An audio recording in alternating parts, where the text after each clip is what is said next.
রুমা থেকে এখান থেকে একটা টিকিট করতে হয়, সেটা করলাম। সামনে থেকে আমরা গাইড নিতে হবে, সব কাগজপত্র জমা দিয়ে রওনা হলাম।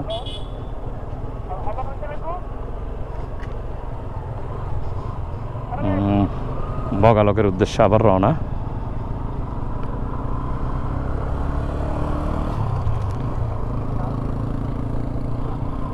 ওখান থেকে আবার বগালকের উদ্দেশ্যে রওনা দিলাম।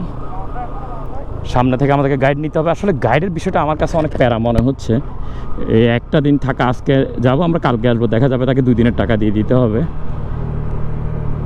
এই বিষয়টা আসলে খুবই এক্সপেন্সিভ মনে হচ্ছে। আমরা ভ্রমণে যাব, ভ্রমণ যেখানে করব সেখানে থাকবে নিরাপদ জায়গা, কিন্তু সেখানেও যদি গাইড নিতে হয়, নিরাপত্তা না থাকে, তাহলে আসলে এটা কেমন ভ্রমণ বুঝলাম না। গাইড নিতে হবে, এটা আসলে এখানে নিরাপত্তা যদি দিতে না পারে তাহলে জায়গাগুলো বন্ধ থাকাই সবচেয়ে ভালো, আমার যেটা মনে হয়।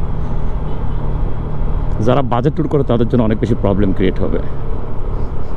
যারা আসবেন গাইডের ব্যাপারটা অবশ্যই মাথা নিয়ে আসবেন। একদিন 700 টাকা, 2 দিন 1400, খাওয়া দাওয়া ধরেন একদিন সে কি 500 টাকা খাবে না? খাবে, অবশ্যই খাবে সে।